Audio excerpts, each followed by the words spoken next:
Hello दोस्तों, आज की इस नई वीडियो में आप सभी लोगों का स्वागत है। दोस्तों आज की वीडियो में हम बात करेंगे राउल्ट के नियम क्या होते हैं, इसे आज हम पूरा देखेंगे। इनके पूरे बेसिक से लेकर के इनके पूरे व्यंजक को हम पढ़ेंगे।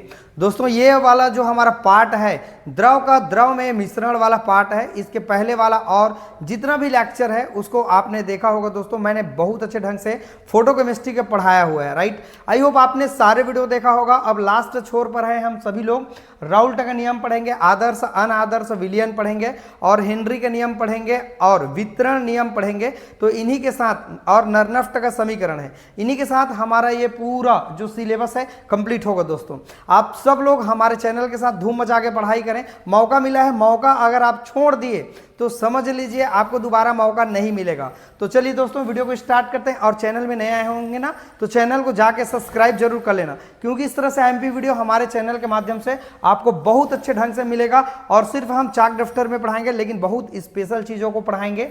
बीएससी अगर 4th सेमेस्टर में है, 12वीं कक्षा में है और कोई भी कक्षा की तैयारी कर रहे हैं तो इन वीडियो को आप जरूर देखें। राउल्ट का नियम हम पूरा इनका परिभाषा देखेंगे, ये क्या कहता है उनको भी समझेंगे। पहले ये जो मैंने बनाया हुआ है इसको आप पहले समझें। सबको पता है जो हमारे पास विलयन होते हैं, सॉल्यूशन होते हैं, उसमें दो चीज मिले हुए होते हैं। एक तो हमारे पास होते हैं विलेय और दूसरा होता है विलायक। सॉल्यूट और सॉल्वेंट दोनों को मिला करके विलयन बनाते हैं। पहले द्रव के बारे में आप सब लोग जानते हैं।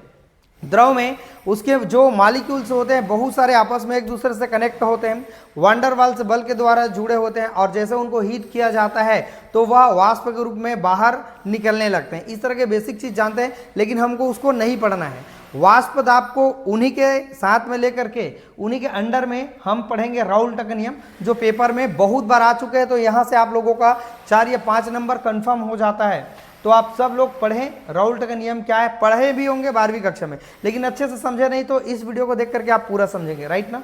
एक बार वीडियो को पूरा देख लेना, क्लियर दिख रहा है कि नहीं। 1 मिनट ना, हाँ ठीक है, क्लियर है। चलो समझेंगे तो फिर हमारे पास मान लो एक कोई बंद पात्र है। यहाँ पर कोई बंद पात्र हम इमेजिन कर लेते हैं कि यहाँ पर कोई एक बंद पात्र है। अच्छा इसको राउंड नहीं करते हैं, नहीं तो दोनों राउंड हो जाएगा।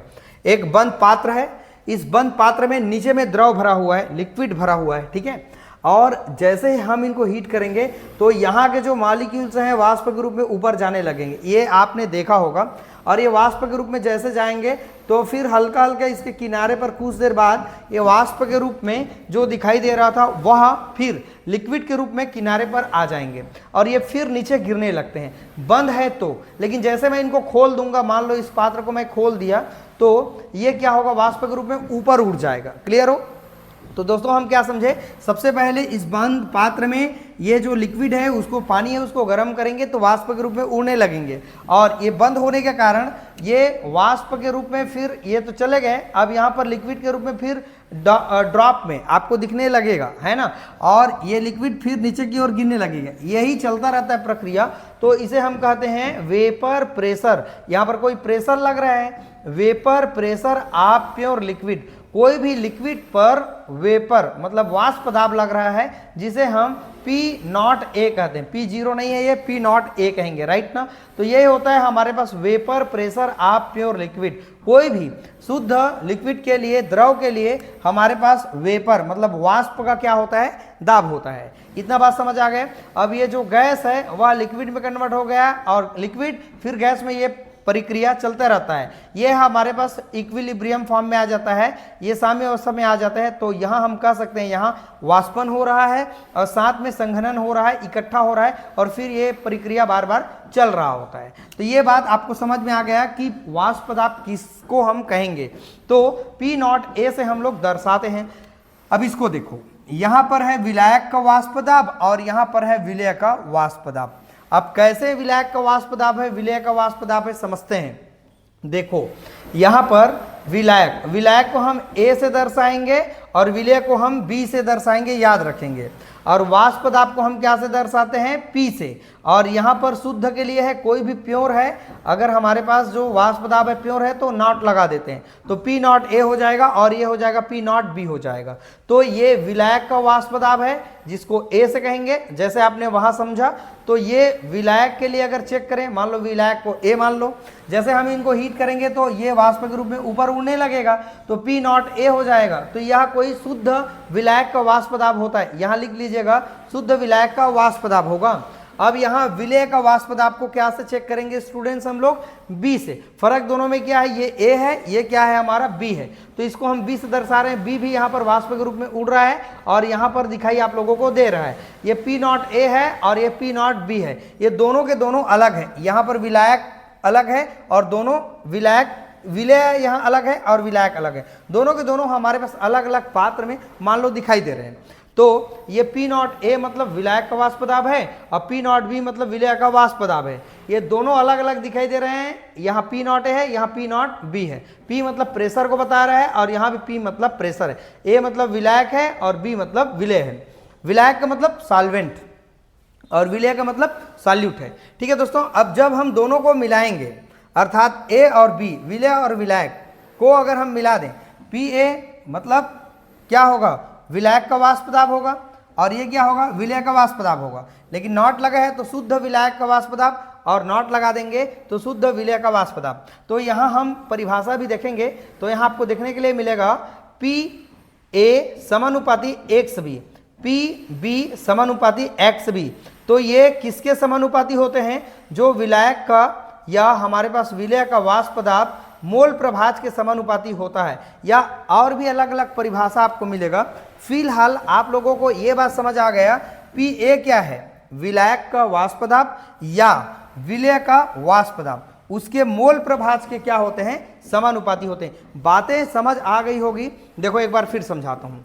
राउल्ट का नियम क्या है, कोई भी विलायक या कोई भी विलेय का मोल प्रभाज, कोई भी विलेय का या फिर कोई भी विलायक का, कोई भी विलेय, ये वाला विलेय है और कोई भी विलायक का वाष्प दाब उसके मोल प्रभाज के समानुपाती होता है। एक बार समझना, ये P मतलब प्रेशर है, A मतलब विलायक है, सॉल्वेंट है, अब B मतलब विलेय है और P मतलब हमारे पास प्रेशर है। तो हम बोलेंगे विलायक का वाष्प दाब या विलेय का वाष्प दाब उसके मोल प्रभाज के, उसी के मोल प्रभाज, इसीलिए मैं ए का ए लिखा, बी का बी लिखा, उसके मोल प्रभाज के समानुपाती होते हैं। ये बेसिक बातें हुई। सब लोग स्क्रीनशॉट पहले ले लो, चलो फटाफट स्क्रीनशॉट ले लो। तो दोस्तों आप सब ने बेसिक चीज को समझा कि हमारे पास ये पी बी का मतलब क्या है और पी ए का मतलब क्या है। और यहाँ पर हमने जो वाष्प दाब का आपको मीनिंग बताया कि वाष्प दाब एक्चुअल में होते क्या चीज है। तो इतना बातें आप लोगों को समझ में जब आ गया तो हम आगे अवश्य रूप से बढ़ सकते हैं और बहुत अच्छे से समझ सकते हैं। तो चलिए दोस्तों, अब हम लोग राउल्ट के नियम को पूरे इनके परिभाषा के साथ समझते हैं और इसके लिए व्यंजक को भी हम लोग देखेंगे। चलिए दोस्तों आगे बढ़ते हैं।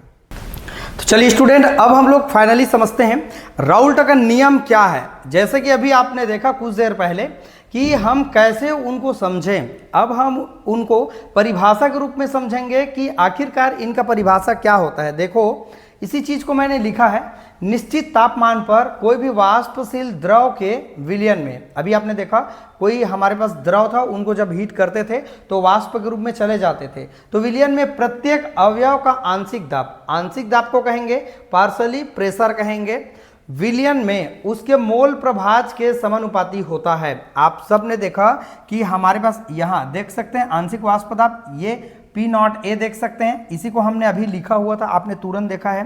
तो यहाँ ये कह रहा है कि किसी भी, देखो प्रत्येक अवयव का आंशिक दाब विलयन में उसके मोल प्रभाज के समानुपाती होता है। जो कह रहा है कि जो प्रेशर है, आंशिक वाष्प दाब, उनके मोल प्रभाज के क्या होते हैं, समानुपाती।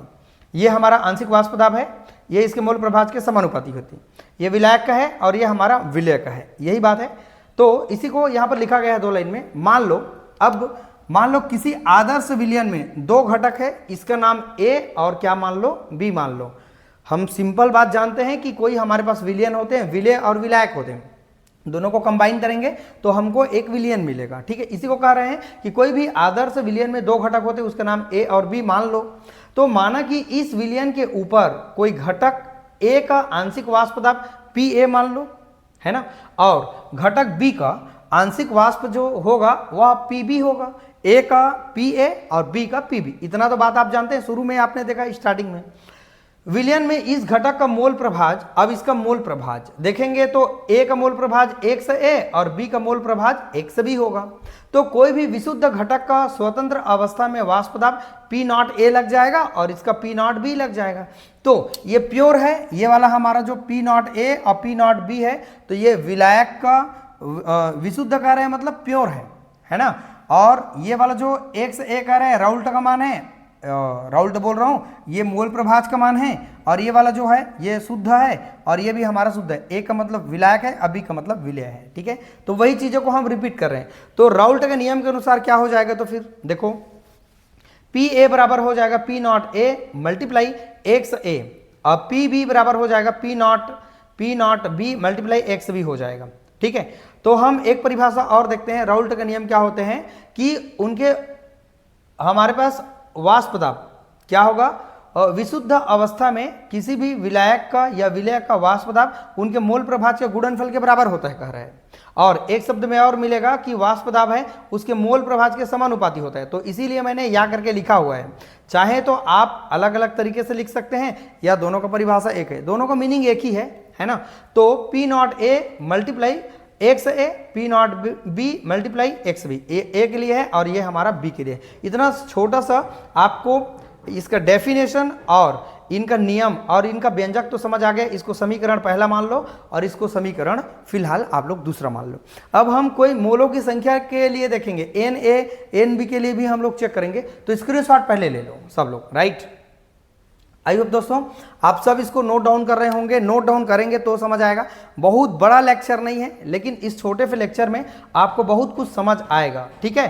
तो ये छोटा छोटा जो व्यंजक है टर्म्स निकल के आ रहे हैं, इनको आप लोग ध्यान रखते जाइए। याद रखना, जब हम पी ए कहेंगे तो क्या होगा, पी बी कहेंगे तो क्या होगा, पी नॉट ए कहें तो क्या होगा, पी नॉट बी कहें तो क्या होगा। देखो ये हमारा वाष्प दाब है, ए का वाष्प दाब पी ए है ना, अब बी का वाष्प दाब पी बी। लेकिन हमारे पास जब प्योर है, शुद्ध अवस्था में है, तो पी नॉट ए कहेंगे, है ना।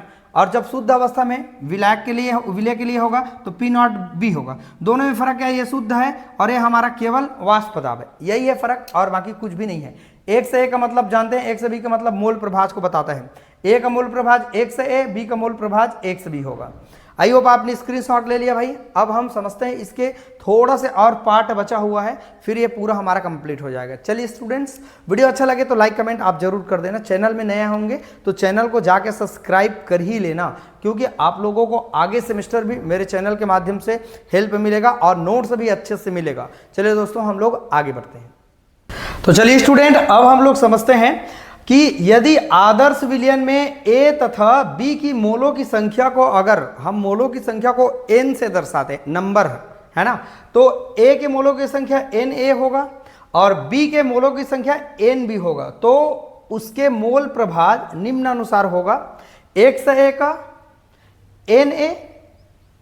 Na प्लस Nb, और एक से B के लिए निकालेंगे तो यहाँ B हो जाएगा और ये हमारा नीचे सेम रहेगा। ऊपर वाला क्या को बता रहा है, विलायक के लिए मोलों की संख्या होगा और ये बी क्या बता रहा है, विलय के मोलों की संख्या है। और ये N A plus N B लिखने का मीनिंग क्या है कि हमारे पास कोई एक विलयन होता है तो उसमें दो चीज होता है, एक तो विलय और एक तो विलायक। तो यहाँ ये वाला भाग हमारा पूरा विलयन का भाग होगा और ऊपर वाला जो भाग है ये पर्टिकुलर मैं एक से ए के लिए मोलों की संख्या अगर ज्ञात करूँ तो एन ए लिखूंगा, लेकिन मैं एक से बी के लिए मोलों की संख्या अगर ज्ञात करूंगा तो यहाँ एन बी हो जाएगा। फर्क सिर्फ यही है, तो ये हम समझ सकते हैं। अब हम टोटल वाष्प दाब अगर देखें, कुल वाष्प दाब, तो इनका फार्मूला हम लिखते हैं पी ए बराबर P A plus P B, क्योंकि विलय और विलायक दोनों होगा कि नहीं होगा। तो पी ए और पी बी का मान को हम लोग रखेंगे। तो अभी आपने देखा है समीकरण में हम मान रखेंगे, तो पी ए बराबर P nought A multiply X A plus P not, आप सब लोग जानते हैं। इसके पहले आप शुरू में ही देखे थे, पी ए का मान क्या निकाले थे, इतना निकाले थे, और पी बी का मान आप कितना जानते हैं, इतना जानते हैं। तो मैंने कुछ नहीं किया है, मैं पी ए के मान को यहाँ रखा हूँ और पी बी के मान को यहाँ रखा हूँ, बस इतना ही मैंने किया हुआ है। लेकिन हमको पता है एक्स ए प्लस एक्स बी बराबर 1 होता है, मोल प्रभाज में हमने पढ़ा है। तो आप थोड़ा सा इनको याद करेंगे इसके लिए, क्योंकि हमारा टॉपिक मोल प्रभाज नहीं है, लेकिन मोल प्रभाज के जो फार्मूला उनको लेना पड़ा है हमको। तो एक्स ए प्लस एक्स बी बराबर 1 होता है। पक्षांतर अगर हम कर दें, एक्स बी का एक्स बी ही रहने दो, 1 को 1 ही रहने दो, लेकिन एक्स ए को मैं पक्षांतर कर दिया इस साइड, तो ये माइनस में चला गया, तो ये हो जाता है हमारे पास एक्स बी का एक्स बी बराबर का बराबर 1 का 1 हो गया, और एक्स ए को पक्षांतर कर दिया तो ये माइनस में चला गया। ये समीकरण मेरा 5वां है। अब एक्स बी का मान को मैं रखूंगा हमारे पास आगे समीकरण में।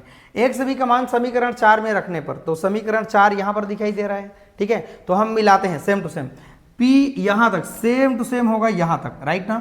P का P हो गया, P nought A multiply X A यहां तक हो गया, प्लस P नॉट बी, हमारा P नॉट बी हो गया। अब देखो यहां पर 1 माइनस एक्स ए कहां से आया, तो यहां पर एक्स बी का मान हमको मिला है ना, यहां तक जो हमने वैल्यू रखा हुआ है यहां तक हमारा सेम टू सेम है। अब एक्स बी का मान जो मिला हुआ है 1 माइनस एक्स बी एक्स ए, इसी को मैं चुपचाप यहां रख दिया। अब कुछ भी अब नहीं करना है, यहां पर P का P हो जाएगा, अब P नॉट ए का P नॉट ए मल्टीप्लाई ये सेम होगा, P नॉट बी का गुणा ब्रैकेट में मैं कर दिया, तो P नॉट बी का गुणा 1 के साथ करूंगा तो उतना ही होगा, अब प्लस का गुणा माइनस के साथ करूंगा तो माइनस होगा, और P नॉट बी का गुणा एक्स ए के साथ करूंगा तो हमको इतना मिलेगा। इतना बात सब लोग जानते हैं। अब देखो यहां पर चूंकि प्लस का निशान लगा है, यहां पर मल्टीप्लाई है और यहां पर भी मल्टीप्लाई है, राइट ना। तो हम एक काम करते हैं, यहां पर कोई हमारे पास जो वैल्यू है ना, जो एक्स ए लिखा हुआ है उसको हम कॉमा निकाल लेते हैं। तो एक्स ए यहाँ भी है और एक्स ए यहाँ पर भी है, तो दोनों में एक्स ए को मैंने कॉमा निकाल लिया, तो बचा क्या, P नॉट ए बचा है, और ये माइनस का मेरा माइनस बचा है, अब P नॉट बी बचा है, इतना हो गया। अब देखो इसको तो मैंने कॉमा निकाल दिया ना, ये तो मेरा कॉमा निकल के यहाँ आ गया। अब मैं P नॉट ए और P नॉट बी को मैं यहाँ लिख दिया यहाँ पर, इसको ना सॉरी इसको, ये देखो P नॉट ए और माइनस P नॉट बी यहाँ आ गया। अब बचा क्या है, प्लस में P नॉट बी बचा है। इतना बात समझ आ गया भाई, कोई कठिन नहीं है। देखो एक बार फिर बताता हूं, P नॉट ए दो जगह है, P नॉट सॉरी एक्स ए दो जगह है, तो एक्स ए को मैंने कॉमन निकाल दिया क्योंकि दोनों में है। अब बचा क्या है, P नॉट ए माइनस P नॉट बी, इतना यहां मैंने लिख दिया। अब बचा क्या है मेरे पास, प्लस में P नॉट बी बचा है। ये जो हमारा समीकरण 6 है, यही हमारा राउल्ट का नियम है। समीकरण 6 को राउल्ट का नियम कहते हैं, राउल्ट का नियम कहते हैं।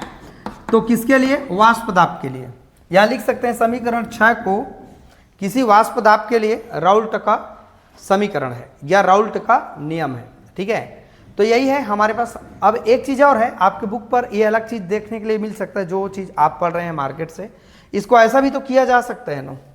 मान लो मैं इसके लिए निकाल के दे दिया यहाँ तक, ठीक है ना, कोई प्रॉब्लम नहीं हमको, और यहीं तक ही करना है आपको। और मैं आपको बता रहा हूँ कि आप लोग कंफ्यूज ना हो जाना, क्योंकि और आपके किताब होंगे उसमें अलग अलग तरीके से देखने के लिए मिलेंगे। नो डाउट ये सब चीज़ सही है, और यहाँ तक लिखेंगे हमारा आंसर करेक्ट होगा। यहाँ ऐसा भी तो कर सकते हैं, जब एक्स बी के लिए हम मान निकाले, पक्षांतर कर दिए, एक्स ए का तो इधर चला गया, ऐसा भी तो हो सकता है ना। अभी इधर को नहीं लिखना कॉपी में, बता रहा हूँ। एक्स ए बराबर ये हमारा एक्स ए का एक्स ए हो गया, 1 का 1 हो गया। अब मैं एक्स बी को भी तो पक्षांतर करके ऐसा लिख सकता हूँ क्या, आराम से लिख सकता हूँ। तो मेरे पास एक्स ए का मान इतना मिलेगा, लेकिन एक्स बी के लिए निकालूंगा तो इतना मिलेगा। तो हम ऐसा भी तो कर सकते हैं ना कि एक्स ए के मान को भी हम समीकरण में रख सकते हैं। जहाँ देखो आपने क्या किया है, यहाँ पर एक्स बी का मान को रखा हुआ है, ठीक है, लेकिन मैं एक्स बी का जो मान मिला है इतना रख दिया। अगर मैं चाहूँगा तो एक्स ए का मान को भी तो रख सकता हूँ, जैसे यहाँ मिला है। समझाना क्या चाह रहा हूँ, समझ रहे हो, ठीक है। तो जैसे मैंने एक्स बी की जगह में मैंने इतना मान रखा हुआ है, तो मैं चाहूँगा तो एक्स ए का मान भी मैं रख सकता हूँ। तो एक्स ए के लिए जब मान ज्ञात करूंगा तो मैं इसको रखूंगा, एक्स बी के लिए ज्ञात करूंगा तो इसको रखूंगा। बाकी हम एक के लिए निकाल दिए तो कोई हमको दिक्कत नहीं होगी। अगर आप निकालना चाहे तो आप निकाल सकते हैं, ठीक है। ठीक है दोस्तों, तो इतना बातें आप सब लोगों को क्लियर समझ आ गया कि राउल्ट का नियम हम कैसे निकालें। बहुत आईएमपी टॉपिक है, पेपर में आ चुका है और आने की बिल्कुल संभावनाएं हैं, और 12वीं कक्षा में तो ये बहुत ज़्यादा आईएमपी है। तो आप सारे लोगों को इस तरह के टॉपिक को पढ़ लेना है, समझ लेना है दोस्तों। तो चलिए आज की वीडियो में बहुत कुछ समझाए, स्क्रीनशॉट पहले ले लो। अब इसके बाद जो टॉपिक आएगा दोस्तों उसको भी हम देखेंगे। जितना भी मैं टॉपिक लेते जा रहा हूँ, पढ़ाते जा रहा हूँ, आप सब लोग बहुत अच्छे से पढ़ें। चैनल में नया है दोस्तों तो चैनल को जाके सब्सक्राइब कर ही लेना, नहीं तो आपको ऐसा वीडियो नहीं मिलेगा। चलिए दोस्तों, वीडियो को वॉच करने के लिए थैंक यू सो मच।